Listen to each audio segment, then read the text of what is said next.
Hello and welcome to Talk Lit, Get Hit, a podcast where we read questionable books recommended to us by social media and talk shit about them. We're Bridget, Erin and Laura, three friends who haven't mentally progressed since high school, where we bonded over a love of music and books, but mainly Twilight. Brace yourself for a heady cocktail of somewhat highbrow and incredibly lowbrow ramblings about all the books the internet loves and our journey to figure out why.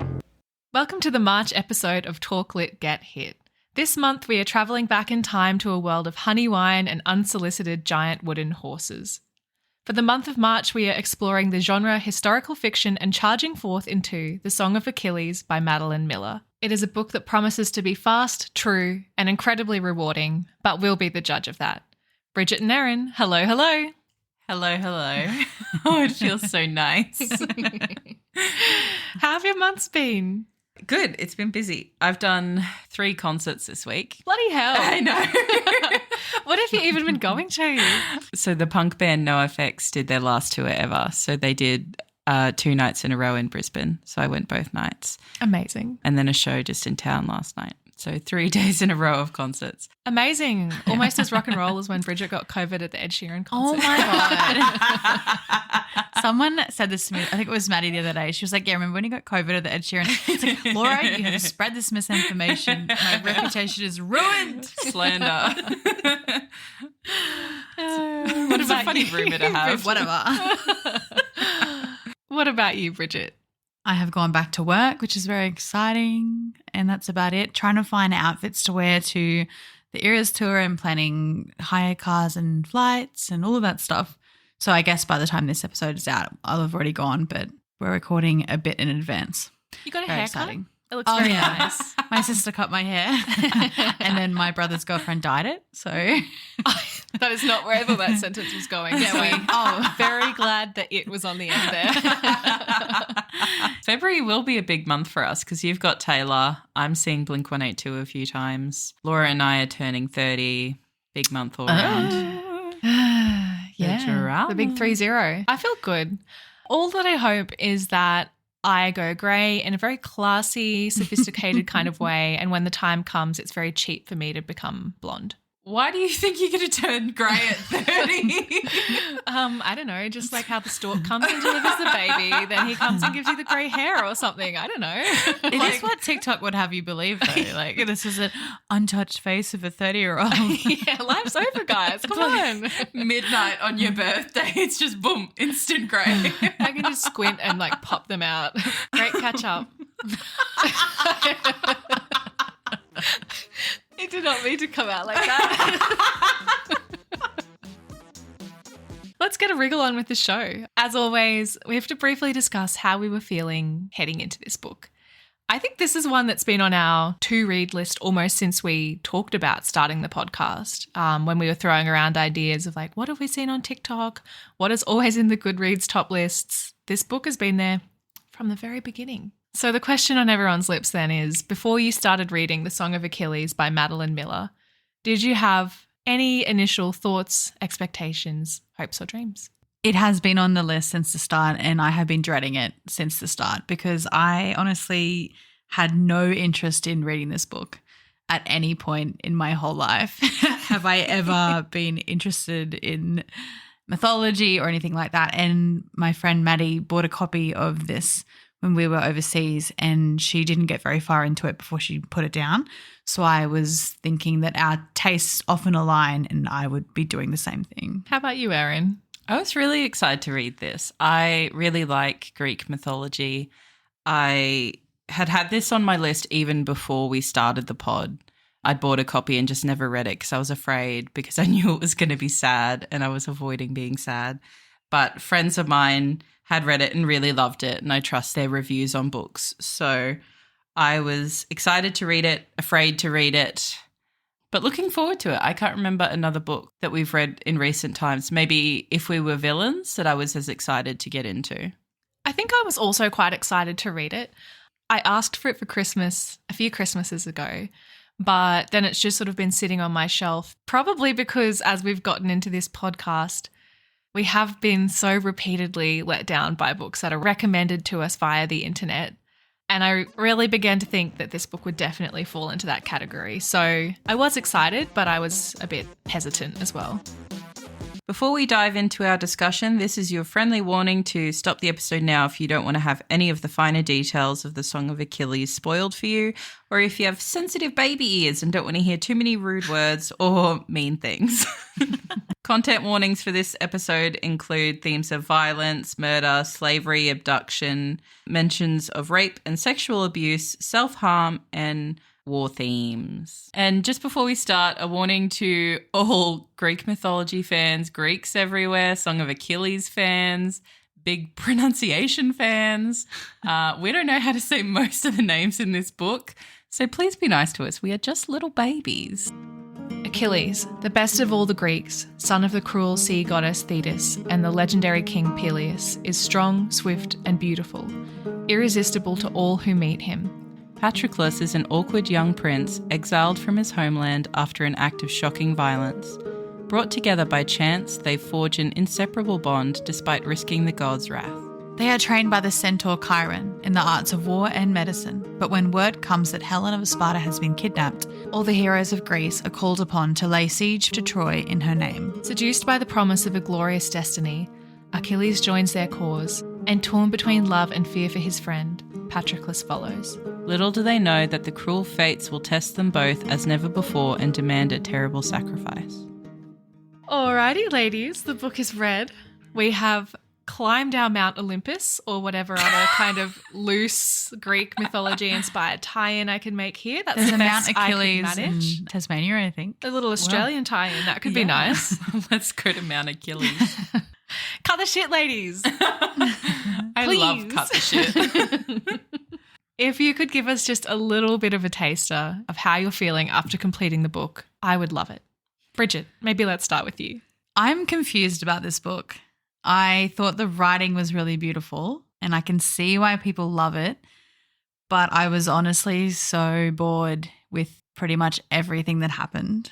I would say that I liked the characters a fair amount and their love story was good, but I checked out like pretty early on. I put a tab in the book where I lost interest and I thought I'd put one back in when I gained interest again. The second tab never came. The first tab was on page 79. It was a struggle for me to finish. Erin, could we get a little taster from you? As soon as I finished this, I felt devastated. And then I was like, fuck, pod recording's going to be so hard. I bet they don't like it. So I was filled with depression and then I was filled immediately with nerves and trepidation. Secondary depression. Of this recording. I'm about to be fighting for my life again. I don't think you'll have to fight super hard. I think pretty similar to you, Bridget. I actually didn't really like the writing of this book, but I found the plot quite interesting and I found the characters quite interesting. I'm not really sure that's a credit to Madeline Miller though, so I found it quite boring. I went on an ever so slightly different journey of boredom, so yeah. That'll be a great conversation. Point 1, when I started getting bored. I thought before we began, we could try to set the scene. So this novel is somewhat of a retelling of the Iliad, focusing on the characters of Patroclus and Achilles and a romance between the pair. Before reading the book, I personally had really no knowledge of Greek history or Greek mythology. Bridget, I know that you're the only one of us who's read the Odyssey. What a freak. But if you could give us a little bit of an indication what your level of knowledge of Greek mythology was, I think that would be a great place to start. I knew nothing about mythology and I have never felt the slightest inclination to even Google like the smallest thing about it. The only reason I read the Odyssey is because I had a copy of it on my bookshelf and I hadn't read it and I was trying to read all the books that I haven't read. And I thought, oh, well, it's only short. I'll read it. But it took an embarrassing amount of time to read it because I would read a page and then I'd be like, oh, my God, this is so boring. And then I'd put it down for a week and then I'd do the same thing again. I even took it away with me when I went to England and because I thought I'd have a lot of time on planes and trains and cars and whatever. And, yeah, it took me like 3 months, I think. Is the Odyssey the same characters or a different story? It's 10 years after the end of the war. It's about Odysseus's journey to get home to his wife. Odyssey. Yeah, Jesse. he's Dots much are being connected. He's much more interesting in this book. In that book, he is a square. But saying that, I have since been reading some discussions online, and there's been some recommendations of a different translator. So recently there's been a woman, Emily Wilson, who is allegedly the first woman to translate Homer. And a lot of people that read the Odyssey and had a terrible time with it read the other translation and connected with it a bit more. Oh, that is so fascinating. So I might give it another go. But I do know the first time I ever found out about Achilles, and it was on the 22nd of October, 2012. Big day Go for on, you. yeah. When Taylor Swift released Red, and she says in the song State of Grace, "These are the hands of fate, you're my Achilles heel." Oh. So thanks, Taylor, for educating me about something that will bore me. Thanks. It's actually a black mark on your name, Taylor. Yeah, that was sarcasm in case you didn't get it, Taylor. I can't believe you didn't know who Achilles was before that. Why? I hate mythology. I have no interest. Troy was a pretty big deal when we Aaron, were I kids. don't watch movies. Yeah, I'm not saying you had to have watched it, but it was a pretty big deal. I felt like What, when everyone I was in my like school, 10? Yeah, everyone in my Well- school watched it. I didn't. This is kind of like a question I had as well. It is a bit embarrassing to admit, but I, throughout this, was wondering, was Achilles real? And it's something I've always been really embarrassingly unclear about. And so I'd heard these names sort of thrown around, but also alongside names like Zeus or Hercules or whatever, which I know is mythology. And so I was wondering if it was kind of like a Jesus situation where it was likely a real person that was just sort of mythologized over time. And I did Google it in preparation of the podcast, and the most common answer I got was it's uncertain. And not to derail us too much, but one article I read was called Achilles, the Man, the Myth, the Tendon, and it came from an orthopedic journal. But I think it summarizes it nicely, and it did say the truth is that there may well have been a real Thessalian warrior, later mythologized by his semi-literate people. So burn on them. But yeah, I'm still not sure. And I also didn't have a lot of knowledge of Greek mythology. It's something I'm like sort of passively interested in. Like when I hear about the river Styx, I get excited. I don't know the ins and outs. I'm loosely intrigued, but I think when I have tried to get into it in the past, it's a bit too much of sort of like a fable. Too many moral lessons are being like presented to me. It strikes me as something you'd be quite interested in though, Erin. I thought I had quite a base level knowledge of mythology, but based on these discussions, maybe it's more than base level. Burned. No, not meant to be a burn, but I was genuinely surprised that Bridget didn't know who Achilles was. I didn't do history at school. I had no idea. In terms of whether Achilles is real or not, it's pretty common for it to have been based on a real person and just kind of expanded by storytelling. But there's also this concept that like the people who were tasked with telling these stories were often religious people and like were supposed to spruik the power of the gods. And so whatever the reality and the truth was, maybe whoever Achilles actually was quite a good fighter, but they had to tie the gods into it so that everyone else would like maintain their faith and belief in the Greek god system. Warrior. It's that his mother, Thetis, dips him in a river to make him invulnerable. And in doing so, she holds him by the ankles. And so the ankles don't get dipped, and that's his weak point. And there has been a lot of discussion about why didn't she just like chuck him in the river or like flip him upside down and dip the other half. But like, the commonly accepted theory is that you can't outrun the fates. The book is actually quite different to the commonly accepted Achilles mythology. I don't know about you guys, but I spent the whole book waiting for him to get like his Achilles tendon sliced, which obviously never happens. I mean, I throw around the term Achilles heel all the time. And I know that was Achilles' weakness. And I somehow even knew that I think in the generally accepted story, Paris shoots him in the heel. That's what happens in the movie, yeah. Oh, is that not what happens in like the Iliad? He's not killed through his heel. So that's the reason why Madeline Miller didn't have that in the story, because I really she thought that a further myth. It's a myth on a myth that's been put in the Mythception. movies and things. So she said that she wanted to keep it as close to the source material as possible. So she made that decision. Yeah, so he's always been killed by Paris's arrow, but not not to his always heel. through the heel. Oh, okay. Yeah. Damn. quote unquote did research and I still missed that. So that's bad.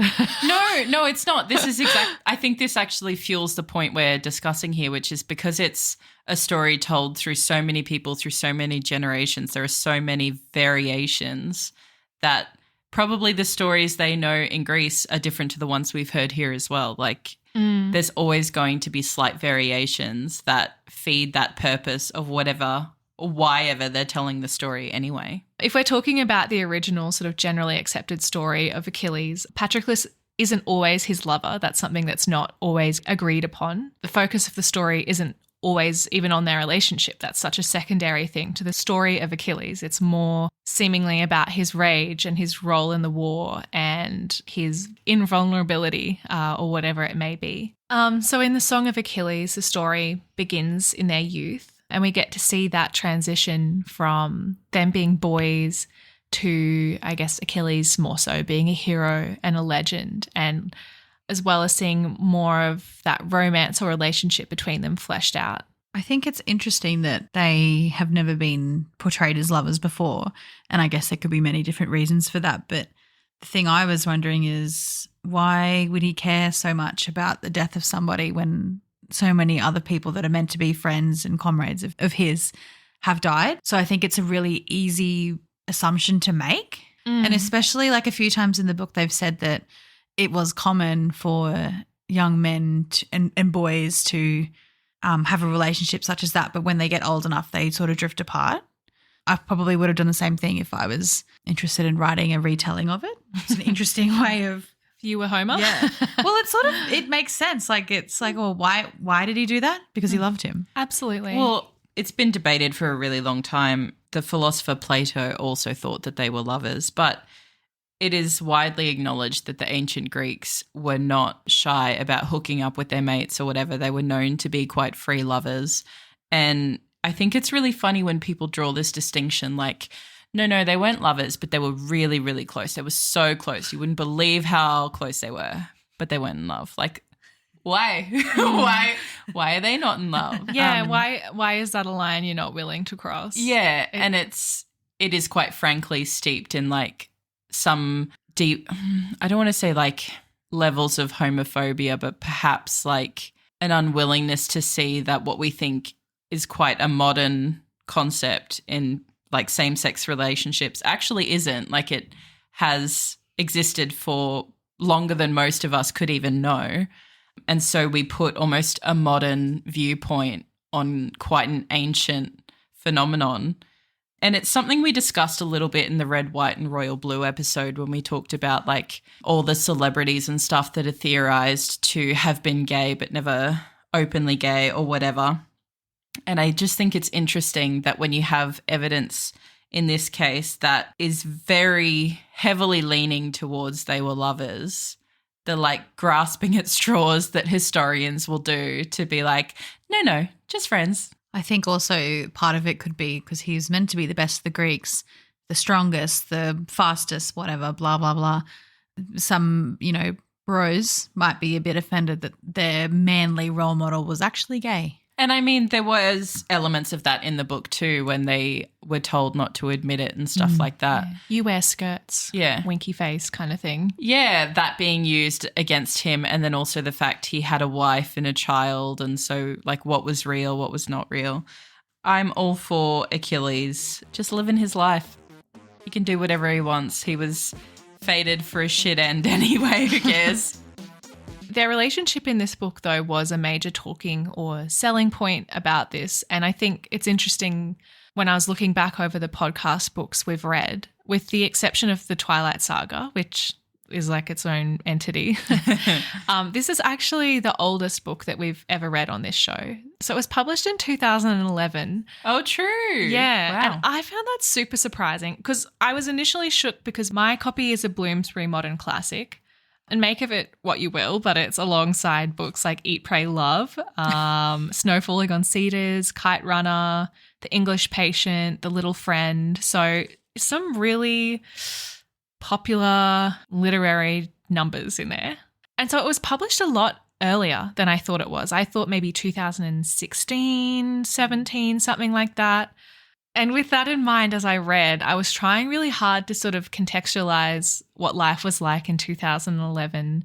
What was I reading? What was I thinking? Two things that popped into my head were Tumblr and weeping to the perks of being a wallflower. And I think that those two things are very relevant to this book because, I mean, personally, the writing of this book didn't really resonate with me. But I know I'm so sure I would have enjoyed this a lot more at that point in my life. So many of these quotes, I've either seen them, I'm sure I've seen them circulating on Tumblr. If not, I'm going to get on Tumblr right now and I'm going to start like thrashing them because they are beautiful, but there's almost like a posy kind of self-consciousness to some of the quotes. Like I feel like she's writing these things and being like, boom, people are going to love that. And I know that I would have. I would have loved it so much. It would have broken my heart into a million pieces. And for whatever reason, it just didn't gel with me at this point in time. I think if you had told me that John Green had written this book, I would have believed you. It's very, I fell in love the way you fall asleep slowly and then all at once. Yeah. Like that was the whole thing. And I did say before that I found the writing beautiful, but that was really because I was grasping at anything to give a positive comment. I did like some of the quotes at the start of the book, but I think there was too many for any of them to stand out and be memorable to me because I was just not interested in reading the same iteration of things. The way he was describing Achilles at the start I thought was really nice, but it just never progressed or built to anything. John Green is a great comparison because to me, Achilles felt like a little bit of a manic pixie dream girl. Like he was just so like, on a whim, you're going to be my best friend. I'm going to juggle like, these let's figs. link. The juggling was pretty. I did wear Google shoes. Why so much juggling? Song of Achilles.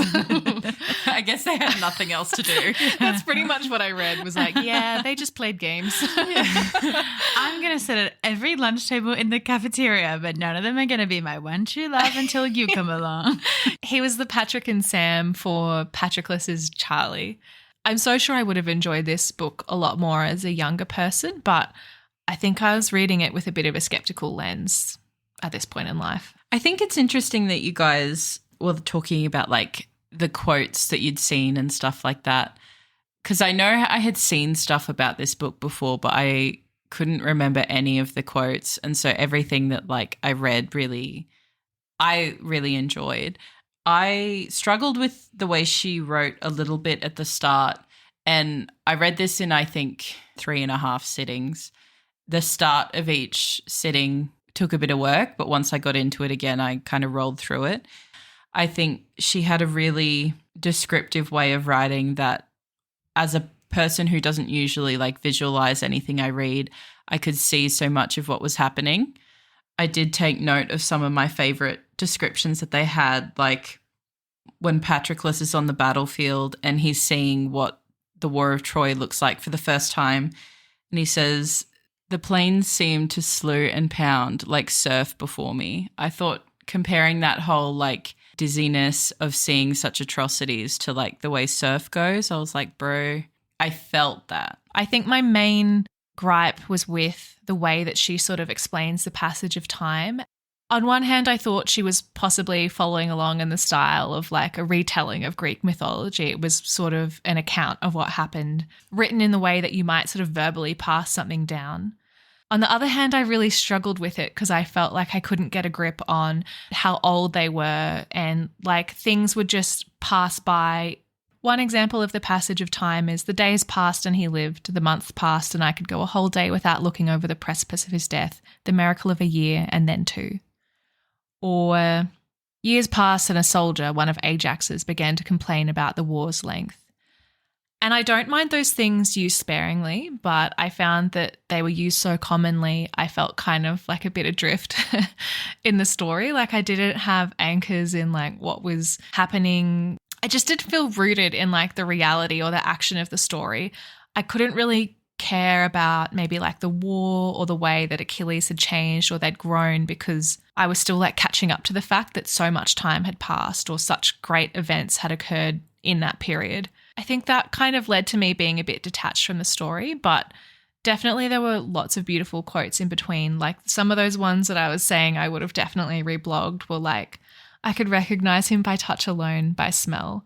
I would know him blind by the way his breaths came and his feet struck the earth. I would know him in death at the end of the world. And like that is a gorgeous quote. That's so beautiful. But it just didn't make it up for me.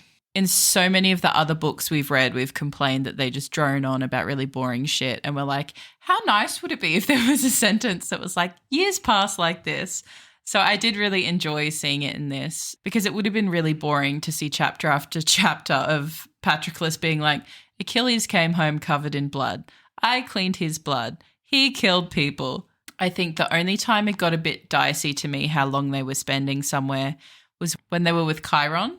But I kind of liked that they spent a lot of time there like maturing and learning crucial skills, but they were still boys when they had to grapple with the fact that they were eventually going to have to join the war and Achilles would die. Then Achilles gets stolen away from Patroclus and gets turned into a dancer on that island. But they were there for ages too before they eventually got recruited. Yes, that was something that really confused me, because Patroclus was all like, oh, I went looking for him and I couldn't find him. And so then I caught a boat to where I heard he was going to, and I thought he was following right behind. And then suddenly he rocked up and it was like he'd fathered a child and like married a lady and was dancing in a skirt. And I was like, how did this happen in a couple of days? His mum did it.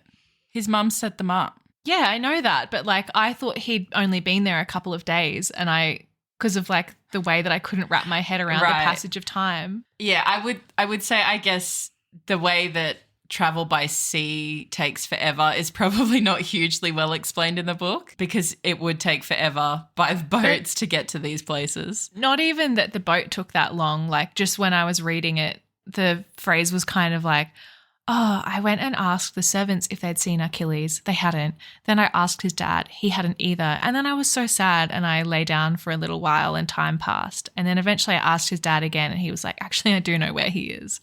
And so I didn't realize it had been that long. I just thought it was a couple of days.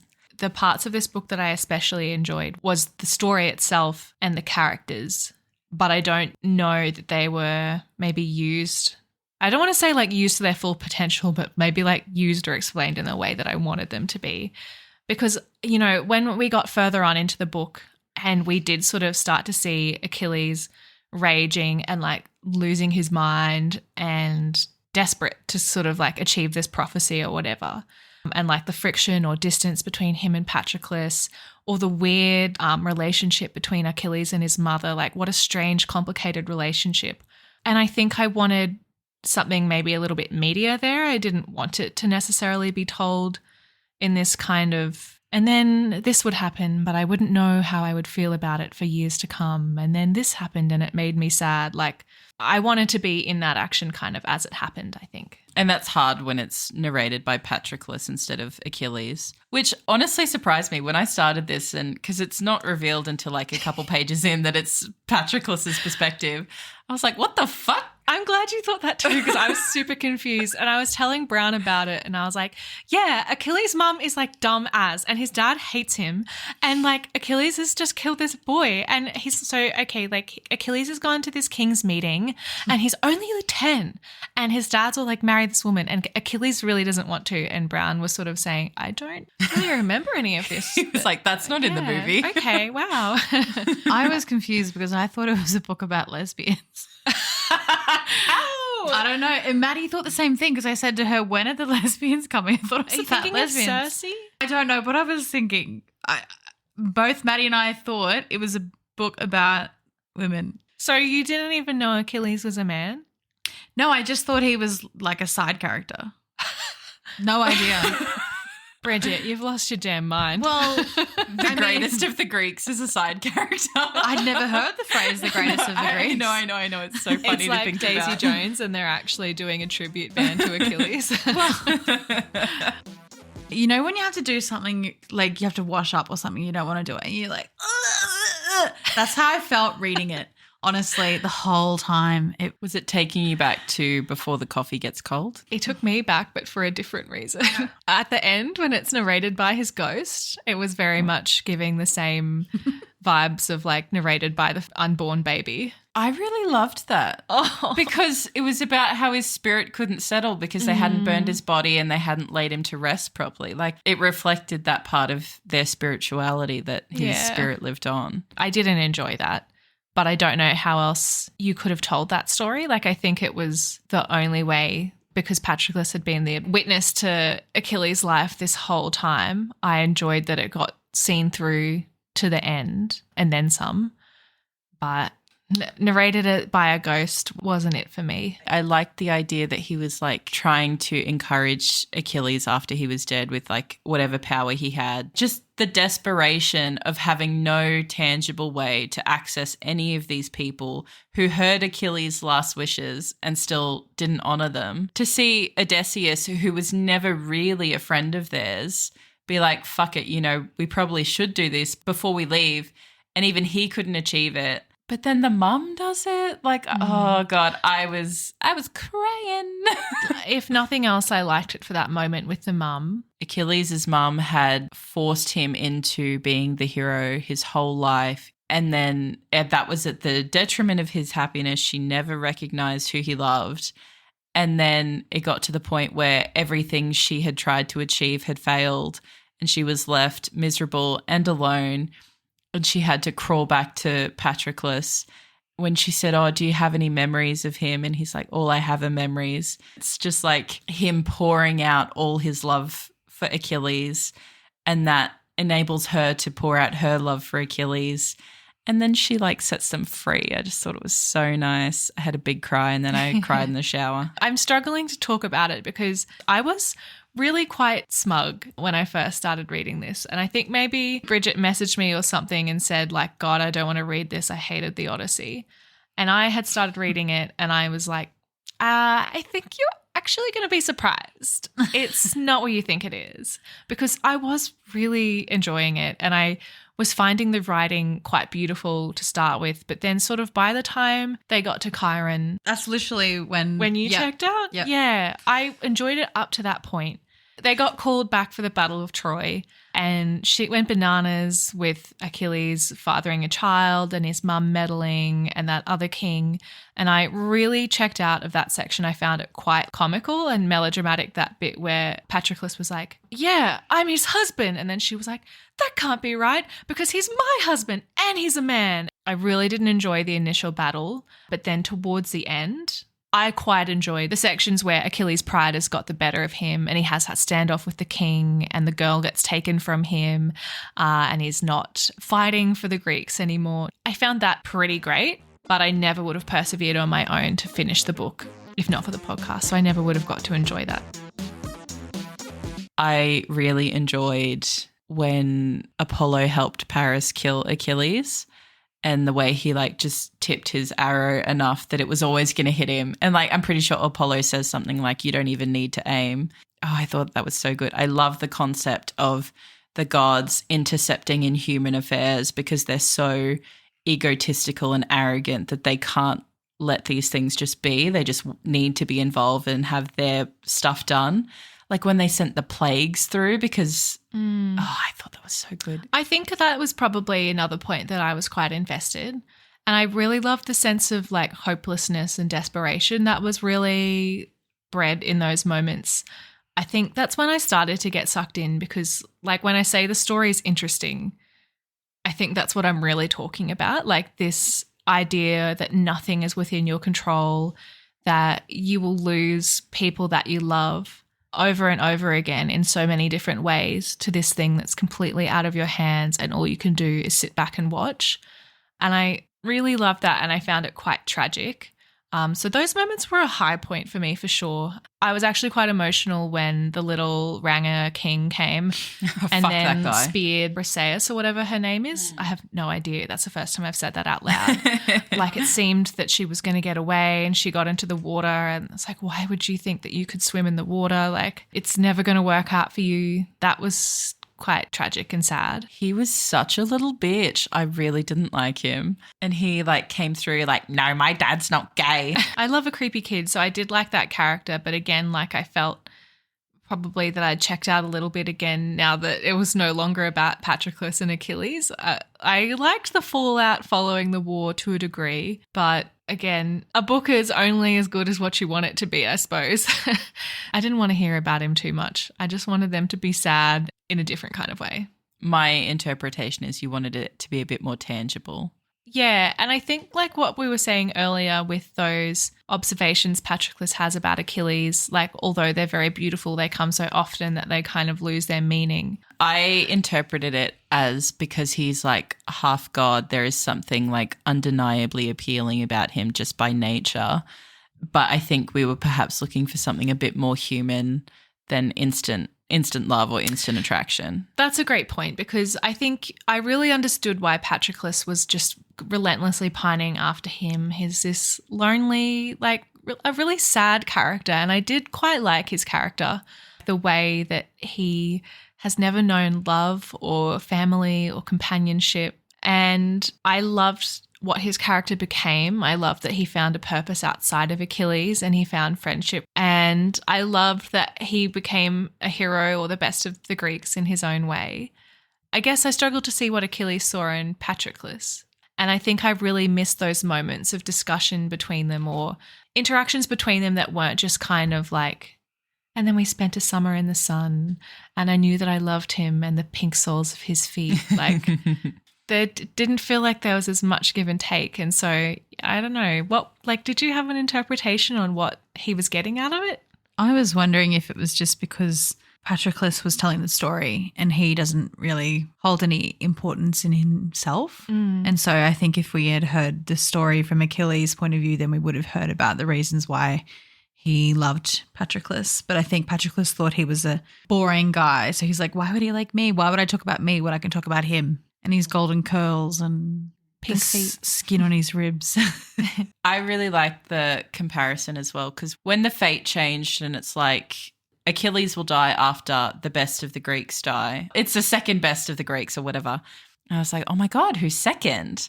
And then when Patroclus dies, I was like, oh my God. I don't know why I'm usually so good at picking the plot drops in these, but I seriously was like floored.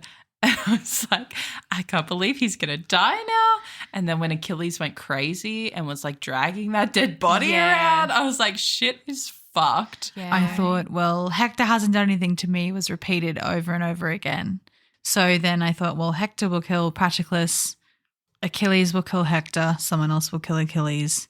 I really thought Achilles would die first and we would have to watch Patroclus like longing and trying to die after. Because he always said, oh, if Achilles dies, I'll kill myself. I won't be far behind. Yeah. And so I think she had done a great job of setting us up to expect Patroclus to survive Achilles. I somehow knew this happened. Maybe Brown told me early on, or maybe Spoiler. My repeated viewings of Troy sunk in a little bit more than I remembered. I've only ever spite watched Troy. First as maybe an 11 or 12-year-old because I was led to believe I would see Orlando Bloom's bum, and then I got told I think it wasn't appropriate for me or to close my eyes because I was too young. And second, I hate watched it because my boyfriend said it was his favourite movie and I was like, it's not that good. You don't even get to see Orlando Bloom's bum. And so I probably just scrolled on my phone. But something sunk in. So I knew that was going to happen. One more thing that I would like to say about Patroclus is that his character did really remind me of Oliver from If We Were Villains. Kind of what you were saying before, Bridget, in the way that he was like, I'm nothing, like I'm nobody, I'm nothing special, but people seem to like me, I guess, but I don't know why. And I actually didn't see that as like an annoying thing about his character. I did quite like the character of Patroclus. I think it made more sense for Patroclus to have those like negative thoughts because he'd been like bullied by his dad forever, whereas Oliver was just like a little white boy making up angst for no reason. You're ruining my life, Mum and Dad. Because you're paying for my expensive art school. What do you mean I have to get a job? What do you mean my sister has an eating disorder? What does that have to do with me? Something that I liked about their relationship, particularly in that period of time where they were getting to know one another and they were with Chiron, was a similarity that I saw between this book and If We Were Villains. And I think it was that really kind of like charming, sweet, chaste kind of way that their relationship was unfolding. I loved those early developments of their relationship. I liked that it brought that kind of bittersweet element of like how good things used to be and how simple life once was. I liked the way their romance like developed. I thought they had really cute, simple romantic gestures. I think one of my favorite bits is really early on when Achilles says Patroclus's name, and Patroclus has this internal monologue about how no one has said his name the way Achilles has. Like everyone says it a different way. And I think that is such a like simple romantic gesture to be like, I don't know, just enamored with the way someone says your name, like something that you've been called your whole life now has a completely different effect on you because one person says it. But by God, why was Patroclus so obsessed with his feet? What's with his foot fetish? I know. I have to assume it was some sort of like tie into the Achilles heel, but like even that scene, the multiple scenes where he was describing the ointment and stuff, the special creams that he was rubbing and like. And he was like, his dad makes him put oil on his feet. Only his feet. But then there was that scene later where Patroclus and the slave girl that learns medicine, where they were in the forest foraging and she kisses him. But there was something I highlighted where he was kind of like, oh, she walked across the ground and lifted her skirts and I saw her feet. Like, dude, back off. Capable feet, I think it was. Yeah. A common criticism we see of queer literature is that it's so often linked to some kind of really deep sadness or trauma or has an unhappy ending. And this was definitely the feedback we received on some of our like TikToks around Red, White and Royal Blue. People were saying, why can't queer people just have something that is fun and light and happy instead of traumatic or ending in like a heartbreaking storyline? I guess some examples that we could think of here would be like A Little Life or Call Me By Your Name, which are pretty deeply unhappy books. And when I was doing some research for this episode, I read a quote from Retrospect Journal in relation to the Song of Achilles, and it said, to many young queer people, it was one of the first introductions to a positive LGBTQIA+ storyline, where the focus was not on a homophobic society's effects, nor on a painful coming out story, but rather adopted many of the tropes of traditional romance novels. And I don't know, because to me, this was a deeply tragic novel. I think tragic for different reasons though. Like hearing you say that quote, I do agree with that. The tragedy was not in the queerness. The tragedy was their fate and was like separate to them being gay or whatever they may be. Their identity was not the cause of their tragedy. Yeah, which I think does make it quite different to the other kind of tragedy porn that you see in the queer media content. It's just the expectation that was on them from society to fight in a war, be the greatest, die a tragic death too soon. I don't know if I would agree that it's a positive storyline. I think positive is a bit too generous. It's a stretch. When the first reference, and it's pretty early on in the book, when the first reference to rape came up, I was like, oh, it's brought up so casually. Oh, we're here already. And I do think it's interesting that Achilles and Patroclus are seen not partaking in something that is quite commonplace for everyone else in the book. And it's almost roles reversed for Achilles because he is kind of forced to sleep with that girl on that island to bear his son or whatever. I kind of wish a bit more thought was put into the fact that Achilles was put into the typically female position in that case and forced to do something he didn't want to do, and see whether that would influence their decision-making after. Like Patroclus saving as many women as he could when they were fighting for Troy. I thought that was great, but I also think I would have enjoyed it more if it was connected to what they had learned after Achilles had also gone through that trauma. Something that was really jarring for me was when Patroclus and Diademia had sex. I was like, huh? What? Why was that in the story? It never had any fallout from that. It was jealousy, wasn't it? I thought it was maybe like a mix of, jealousy and pity. But it was like he just fell into it and then he was like, okay, moving on. I was very, Never very addressed, was it? confused. Yeah, I thought it was going to be a point of contention between Achilles and Patroclus later on, used, maybe as a, you did this to me, well, guess what I did? I did this. Felt for sure that they were heading towards some sort of actual discussion about things that they weren't happy about with their life. But I don't know, it just felt like they were living two separate lives and then occasionally they would have a discussion because for me, I feel like the whole book was Achilles went out for the day. He came back. He had a bath. Achilles slept. I stared at Achilles. The next day, we woke up. Achilles went to see his mother.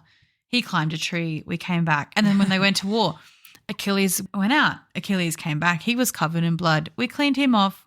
I watched him sleep. It didn't feel like the conversations that they were having about problems they were having spanned for more than just one conversation. Because I feel like some of these things would have been ongoing. He was like, this is what we're going to talk about now. This is the end of that conversation. We will never talk about it again. Achilles will just do whatever Achilles wants to do, and I'll just be here watching him sleep. things were wrapped up in quite a simplistic way. Like when Patroclus asks Achilles, have you ever thought about having kids? And Achilles is like, no. Why, have you? And Patroclus is like, no, not anymore.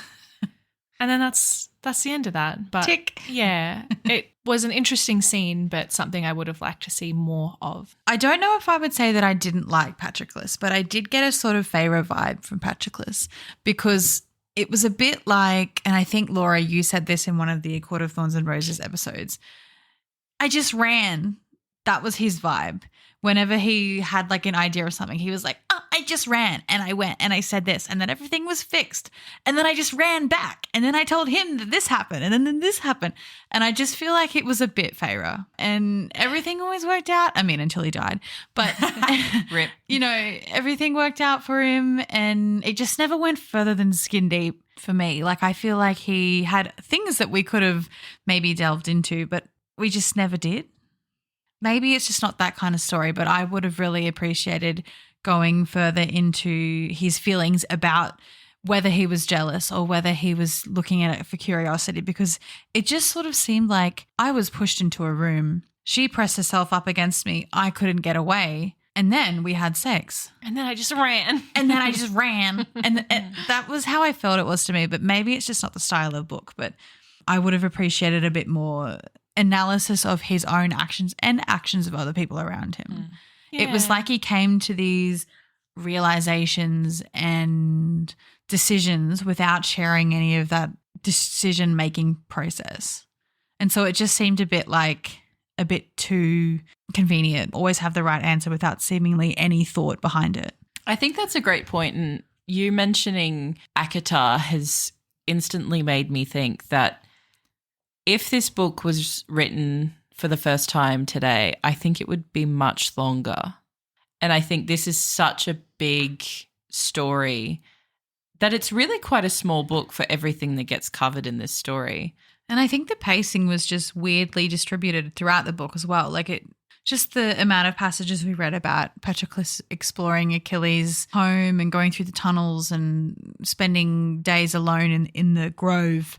But then by the time we get to the war, when things are actually happening, it's really fast and 10 years has passed in the blink of an eye. And then even the battle scenes, and I understand that battle would obviously happen very quickly, but I just found it weird, the difference between the quick-paced battle scenes where it was easy to skip over things and just the drawn-out days of them when they were in the hills with Chiron and when they were at home. I think you've just managed to say what I've been trying to say this whole episode of the things, it was easy to skip over major things. I think it was when Achilles kills Hector, it doesn't even really happen in that scene. The scene ends as he's stabbing him or whatever, cut to Achilles coming back to the tent and then dragging his body around. And I mean, I think that was maybe not the best example because I kind of didn't mind that, but there were other things where it would just be slipped in the middle of this boring chunk of text about and we built a sewer system and we began our occupation. We actually lived at Troy and all the people there were having a pretty good time, but some of them had gout. And like 5 years passed, by the way, but we just kept living there and some people were unhappy, but other people didn't mind so much. And Achilles went out and then Achilles came home and like I watched him sleep. It was easy because my brain would think, oh, this is just a little like daily life. Here's what's going on. But I would sort of skim it and miss a huge chunk of like something that's important to know. One time where I really found that happening was after Achilles had his little tantrum and was like, well, guess I'm not fighting for you guys anymore. And then somebody came to report what had happened with the double duel. It just felt like it was like telling the story about something that happened at a party that the person didn't go to. It was like, oh my God, you'll never guess what happened. This guy dueled with this guy, but then he disappeared and then he fell over because he had a sore leg. And then these other two guys dueled and they were like major players in this war. And it was told as if it was just like someone going for a walk or something. Yeah. It was so weird. And then another time, something interesting had happened in the middle of a lot of boring stuff was when Patroclus was climbing the wall or something and Apollo was picking him up and dropping him. I thought that was so interesting, but it was like a sentence or two sentences. And I would have appreciated that to go a bit longer because that was the first time other than the mother that we'd really seen the work of a god in like explicit action. Yeah. And that did happen a lot in the Odyssey as well. And a bit like you, I was like, what is real and what is not real? But this sort of makes it a bit more real, the gods, because he's there, he's picking him up, he's flinging him to the ground. But it was as if he was just like some regular guy. What's your take on that? Because I really enjoyed that bit. Why do you think Apollo did that? I think the gods didn't appreciate that a mortal was besting them or besting people and gaining this reputation where he was the greatest of all time, he did this, blah, blah, blah. They were like, hang on, you guys need to be thinking about us, not him. We'll do anything we can to stop it. But honestly, the gods' actions make no sense to me because in the Odyssey, Odysseus is trying to get home from Troy.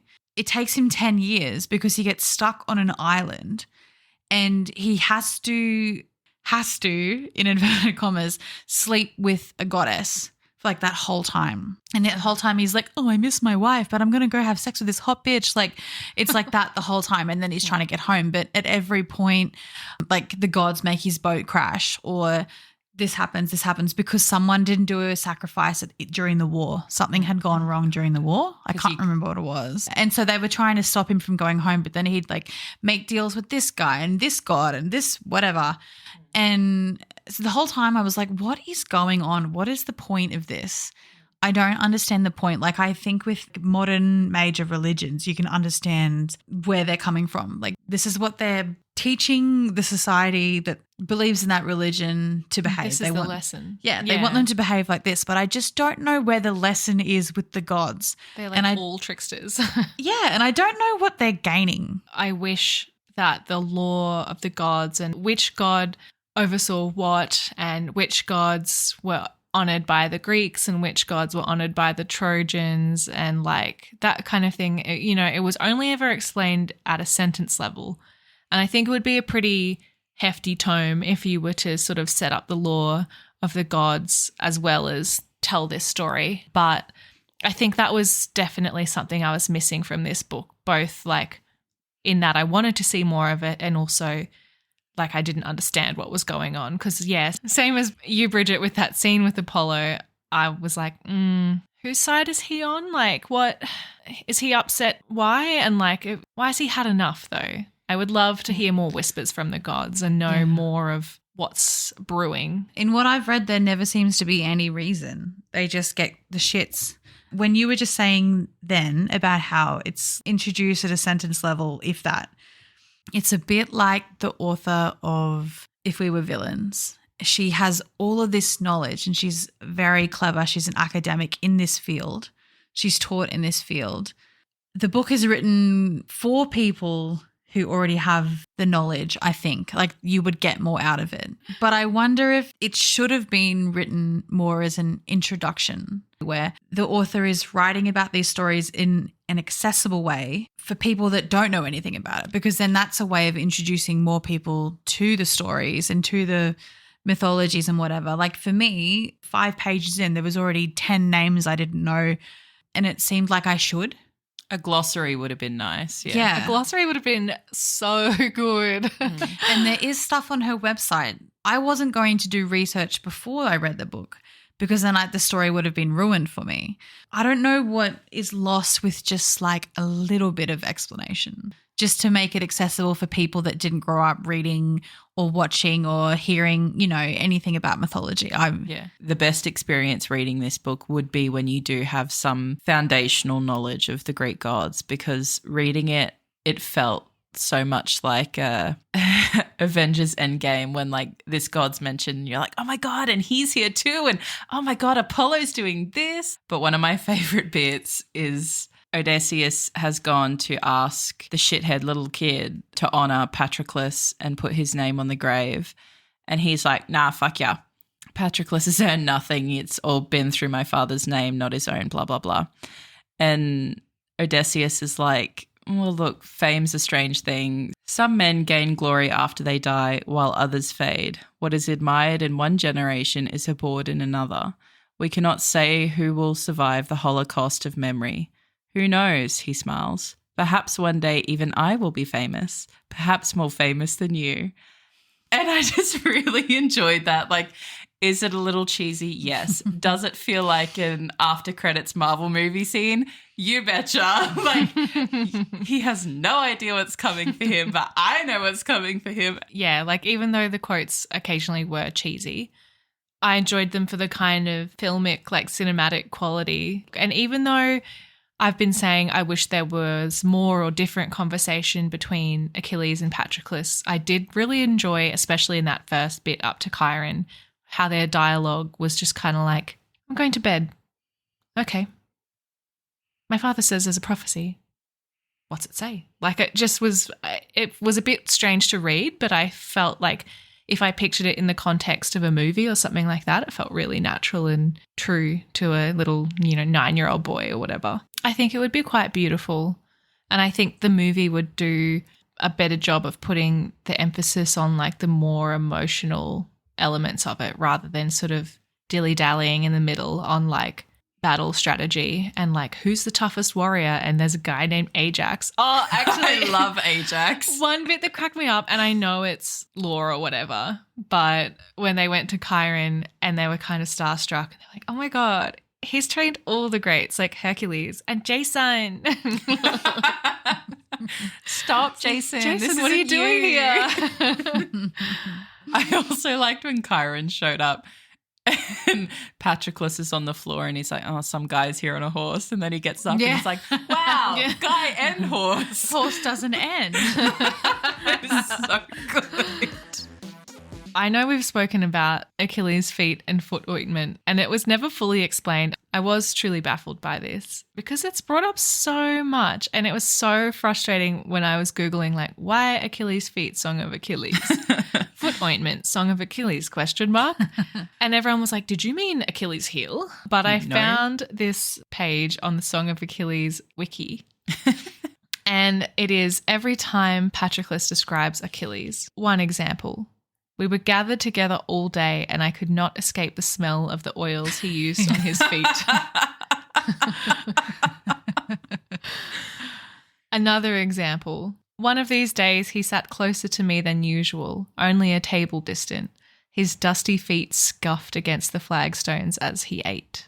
I think the first feet reference is when he watches him run. Yeah. And he describes them as like tongues or something. And I was like, gross, but I can also see what you mean. And then another one, I was like, oh God, are we going to get these all the time? All the time. All those references I thought surely had to lead to the Achilles heel thing. And the fact it just never did. I'm like, why are we talking about feet so much then? I found the best one yet when he's talking about his dusty feet. They were not cracked and calloused as mine were, but pink and sweetly brown beneath the dirt. Prince, I sneered inside my head. How are they both pink and brown? It's like a Neapolitan ice cream. That's some sort of loose historical tie-in. I thought it was pretty crazy that we spent all this time being like, we have to go get Helen. We have to go get Helen. And then they're like, oh, everyone died. Achilles' son won the war. Happy days. We're all leaving. And I was like, but what about Helen? did we get Helen? Like, nobody even got confirmation that Helen was even still alive. My question was, where's the horse? What happens when the kid does it? Yeah, they do some like throwaway line around like they come with their horses. Yeah, I was like, I was really picturing them like making out in the horse or something. Wow, the energy in that horse would have been electric. It would have been like the shed in If We Were Villains. Yeah. But like obviously if they won and they were going home, like you could assume they got Helen. But after all the references to Helen, she was the whole fucking reason we went. Couldn't we just get a little like, we left with Helen? You know what though? Spoiler alert. I'm pretty sure every single person other than Odysseus dies when they're on their way home. Yeah, I think He's so too. the only one that survives. Yeah, and isn't that why he The gods becomes kills so them all. famous? The gods kill them all. So what a waste of time that was. At least Could be we said got a about book out all of it. wars, am I right, ladies? Yeah. Let's do what we always do, and I can't wait to hear your answers, Bridget. Who was your favourite character? I think Chiron. Ooh, I like Maybe. that. What about you, Laura? I know we've barely talked about him, but I did actually really like Odysseus. Yeah, I would agree. I think Odysseus is my favourite too. Yeah, I'm changing mine. He's my favourite. Because he was a nice change from how boring he was in the Odyssey. He had some personality in this He was one. so cheeky in this. Yeah, I liked him. When he rocked Yeah. up to the island and he was like, oh, come join the army if you Yeah. want. No pressure. Yeah. And then he was like, surprise, I know everything. You can come with Tricked us ya. too, Patroclus. Oh, God, it was so good. Yeah, he's good. Chiron's also good, but less exciting. Mm. All right, what about least favourite, Laura? Least favorite is probably Ajax because he was just so desperate for that promotion. Either that or Patroclus just really hated him because he was always like, oh, Ajax seemed like bored, but I guess he was just daydreaming about getting a promotion and being the best of the Greeks. He's only second best though. Well, not even second best because the prophecy was what it was and Patroclus had to Third die. best. So Third is the worst.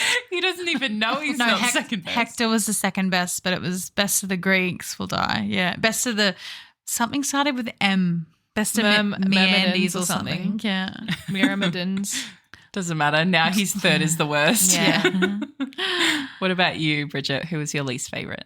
I think Patroclus's father because he was a mean man. He was a mean man. Boo. Yeah. Nasty. Mine is the mother of Achilles' child.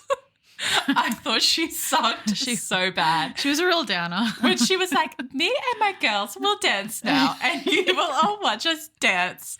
And then she was like, no, he's my husband and it's my baby and I'm doing whatever I want. It's my kingdom. I thought she was joking about the pregnancy. I thought it was like, but we're pregnant. I thought it was like a fake. If it weren't for the baby. Exactly. She's Terry Schuster. But I did. She's the original Peter Malark. I did also like when Odysseus and whoever came to the island, they brought all the jewels and Achilles is there holding up earrings and like pretending to be a girl. He was committed It to was his very role. funny. Silly goofy. It's having a lovely time. I really loved it when they were like, oh, no one can know that Achilles likes to dress as a woman. And it's like, Achilles is having a fucking great time cross-dressing right now. Yeah. Also, you wear tunics. Yeah, Like, it's what's not that the difference? Oh, so good. Okay, it's the end of the episode. It's the pinnacle. The pièce de résistance is The Song of Achilles by Madeline Miller. Little shit, Bridget. It's shit, but it is a soft shit. It's a Like, lit I shit. Don't Loose think, stools. Yeah, diarrhea. I don't actually think it's a bad book. It was boring to me. I had a terrible time. But I'm happy for other people to enjoy it. unlike like Before the Coffee Gets Cold, anyone who likes that, what is wrong with you? But I can understand why people would like this. We will start a Trojan War before the coffee gets cold. Big nerds would Shuddy like this. being the horse. I want to be the ghost. I thought you were saying goat. Oh. We'll sacrifice you. Little shit, Laura. Pretty much identical answer to Bridget. I enjoyed parts of this book, but I think based on the fact that if I picked this up and was reading this myself, not for the podcast, I never would have finished it. I got about a third of the way in and I wanted so desperately to stop reading. I found the middle section really boring and maybe the last quarter really great. But I never would have seen that end quarter if I was just reading it on my own. So I think on that basis I have to rate it shit, even though ultimately I did enjoy parts of it. I would never have picked it up if it wasn't for this. So, Didn't you already have a copy before we read it? no, I bought it because I knew we would at some point. I got And it you at have Christmas. the nicest copy of all of us. It's lovely, I know, but it is a bit wrecked It's looking a bit worse for wear because now. I kept throwing it. It's been through the wars. Trojan Wars. For the record, I think it's lit. Yeah. But I feel like that forgot was we were already doing clear. Yeah, really hard to say. Loose stools all round. Diarrhea for days. I didn't mind it, but yeah, it's not for me. I don't need to keep talking. Just as the prophecy foretold, this is the end of the episode. Next month, we are reading My Brilliant Friend by Elena Ferrante. Have your say on what we read by keeping an eye on the link in our show notes and on our socials. Make sure you subscribe to the show. And if you want to be on the same page as us, follow us at talklit.gethit on Instagram and TikTok.